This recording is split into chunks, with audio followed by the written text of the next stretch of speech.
Yang diberikannya pada saat ini kita dari Komisi 8 DPR RI sekaligus dan Jabar Bantuan Hukum untuk memberikan sedikit keterangan mengenai perkara kasus yang sedang ramai saat ini diperbincangkan, yakni tindak pidana kekerasan seksual yang dilakukan oleh dokter di Rumah Sakit Hasan Sadikin yang mengakibatkan traumatik yang panjang bagi korban.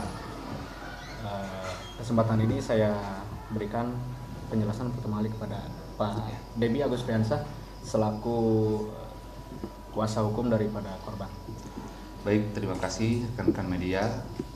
Kami dari Jabar Bantuan Hukum ya, berdasarkan surat kuasa ya, bisa dilihat ini surat kuasa kami ya.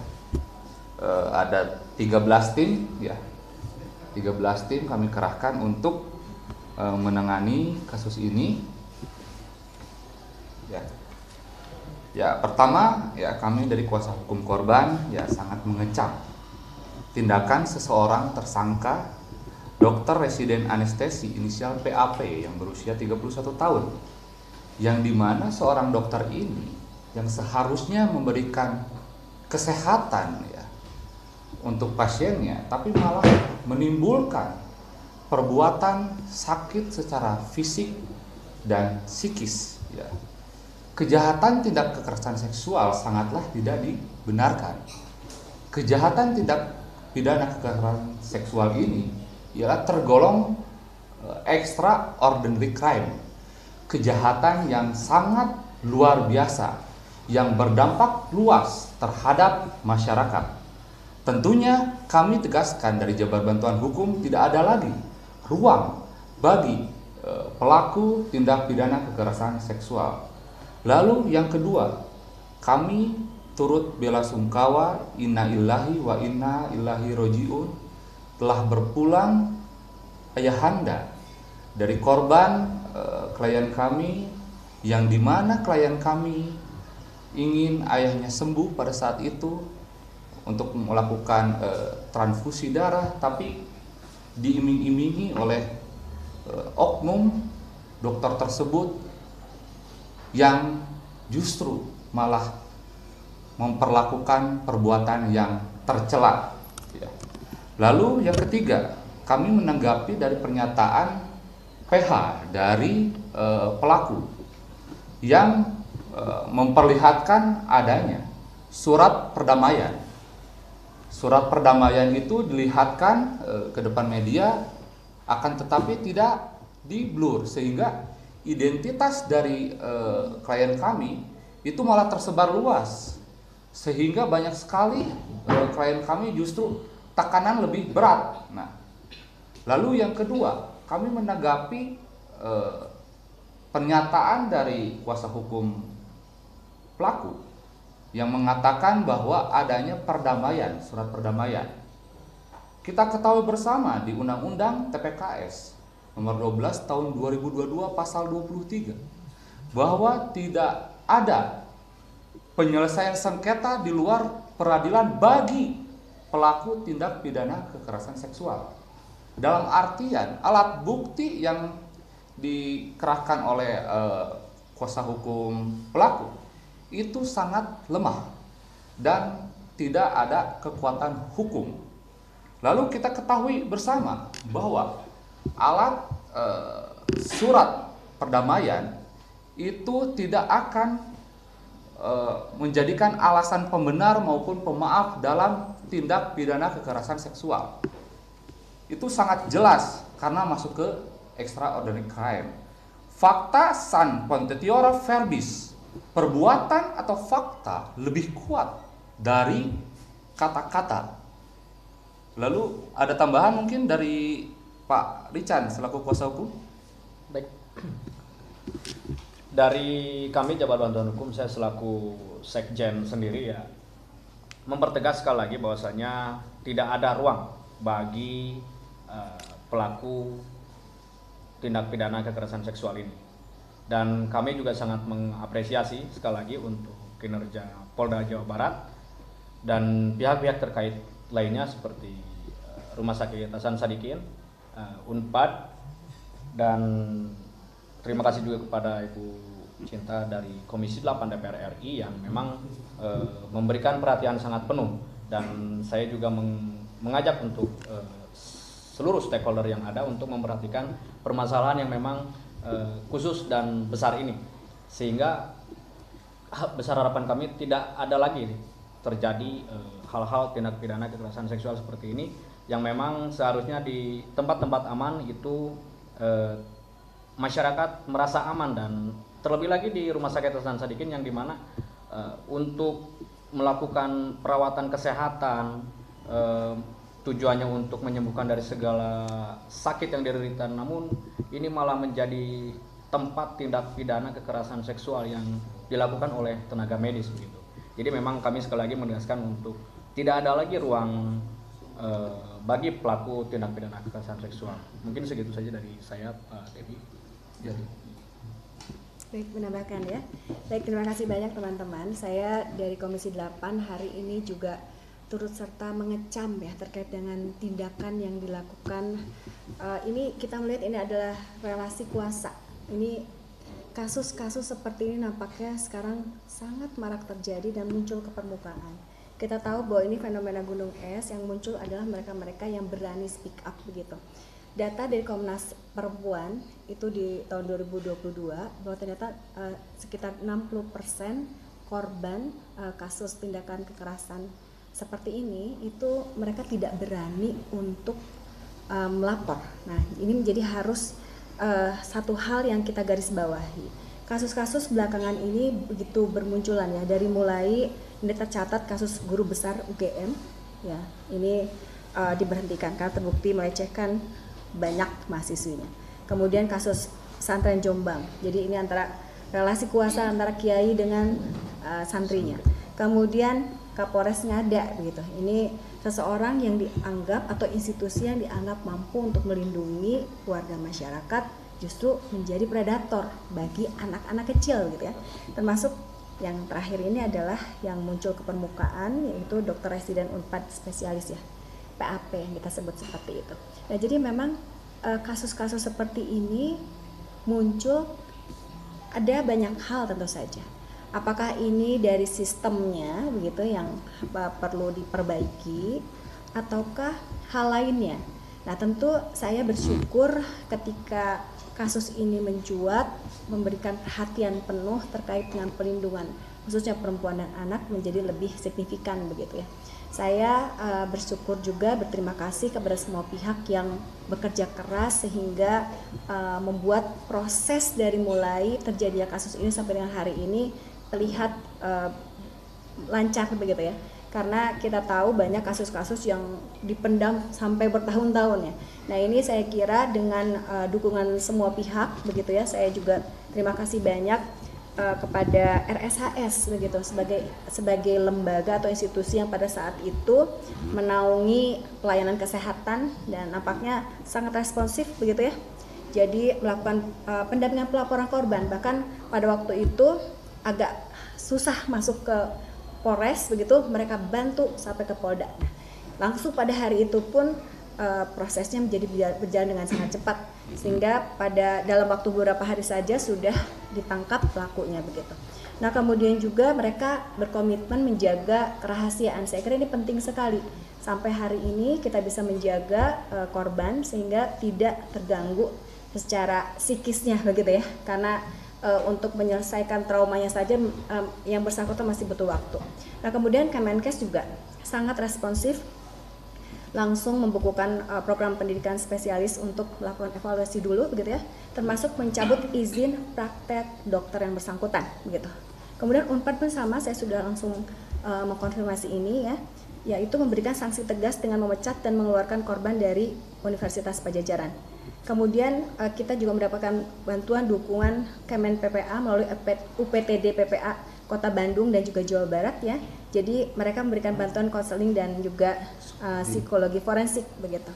Nah, kami juga bersyukur karena ternyata Jabar Bantuan Hukum juga mendapat kepercayaan dari keluarga korban untuk mendampingi kasus hukum ini begitu ya. Jadi yang dilakukan oleh kami adalah melakukan koordinasi dengan pihak rumah sakit, juga kemudian melakukan support monitoring, mendatangi keluarga korban begitu, termasuk melakukan pendampingan hukum.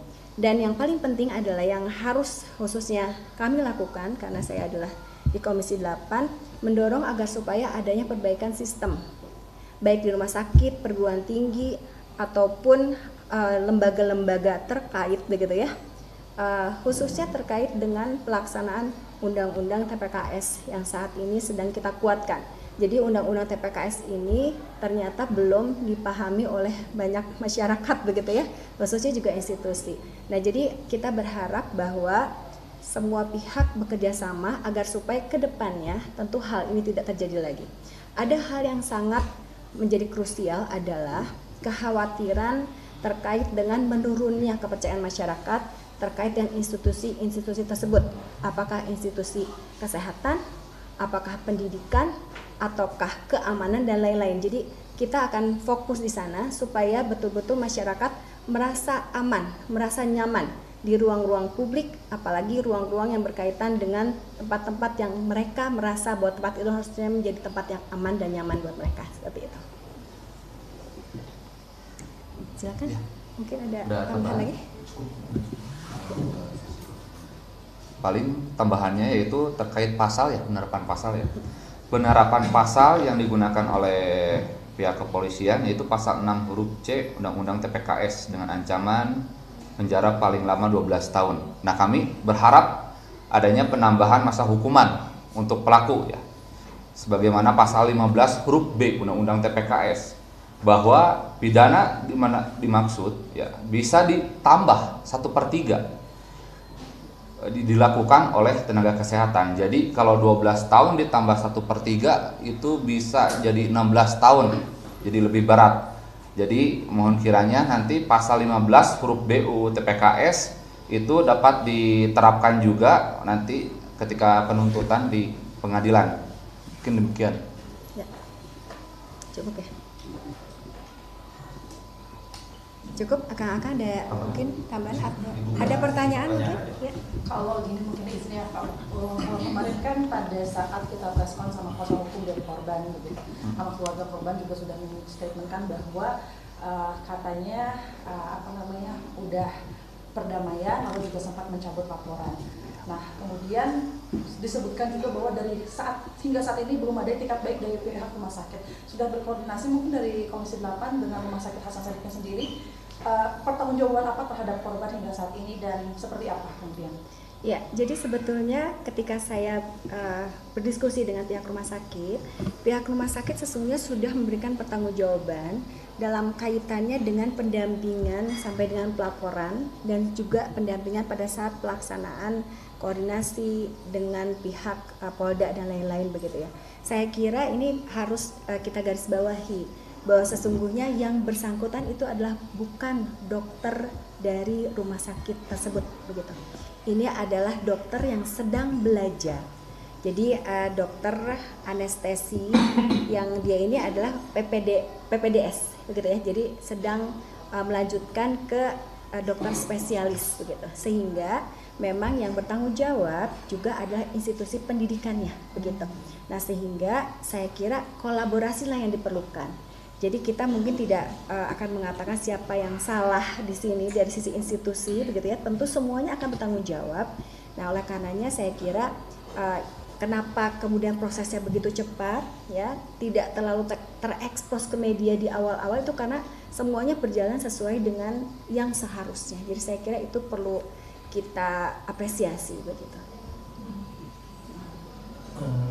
Izin menambahkan terkait dengan upaya perdamaian tadi itu, jadi tindak pidana kekerasan seksual itu secara tegas tidak bisa diselesaikan dengan pidana administratif.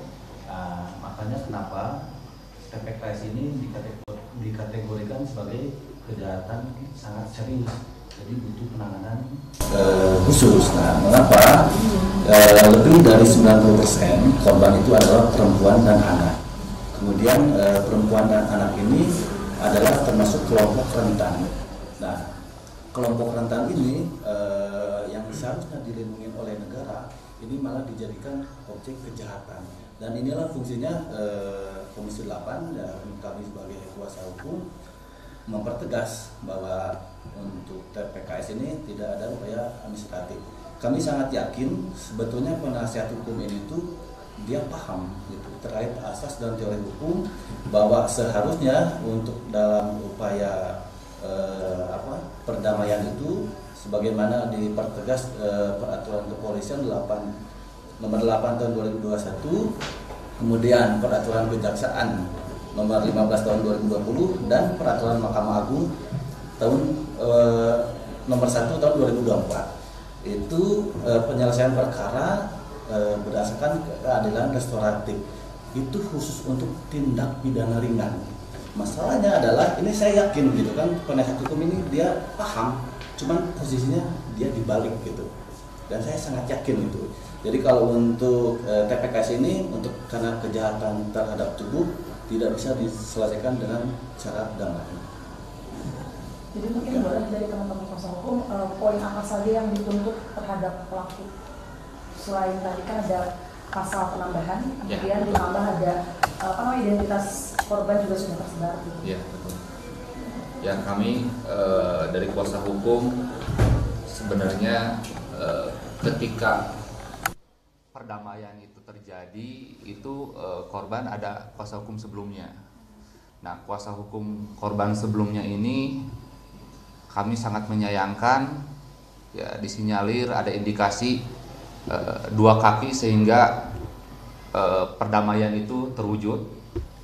Jadi di mana si PH sebelumnya itu berisikan adanya pencabutan laporan. Nah, kami akan telusuri juga apakah nanti kita akan bersurat ke organisasi advokatnya ada pelanggaran yang dilakukan oleh advokat tersebut ya dengan jabatannya dia tidak terbuka ke si klien.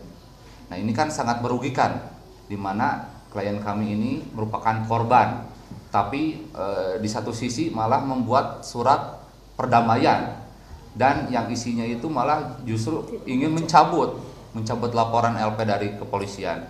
Nah, ini kan ada apa gitu, pertanyaannya ada apa ini di balik semua ini. Nah, ini kami akan mencoba juga menyelidiki ya ke organisasi mana dia bernaung sehingga itikat baik dari kami ke keluarga korban yaitu akan melakukan perubahan untuk kepada si kuasa hukum yang lama. Nah, kuasa hukum yang lama ini kan dia itu menandatangani kuasa 2 hari yang lalu sudah dicabut dan dialihkan ke kita. Ibu Cinta mungkin ini kan ada 2 korban lainnya perempuan. Iya, betul. Udah dan sampai sekarang katanya belum melapor nih ke polisi. Ya. Kalau udah itu udah koordinasi belum? Nah, jadi sebetulnya begini, yang namanya keadilan itu berlaku bagi semua, begitu. Tapi tentu harus ada itikat dari yang bersangkutan untuk melaporkan. Nah, saya sendiri tentu akan melakukan pendekatan sehingga kita bisa mungkin dari hati ke hati, ya, dari seorang ibu kepada anaknya, mungkin mereka bisa juga memberikan laporan terkait dengan kasus ini. Tapi saya kira ini memang harus ada itikat dari yang bersangkutan, begitu. Jadi disarankan untuk melapor, Ibu. Betul. Cukup ya? Cukup. Terima kasih akang-akang semuanya. Terima kasih ya sehat-sehat rekan-rekan media semua. semuanya ya.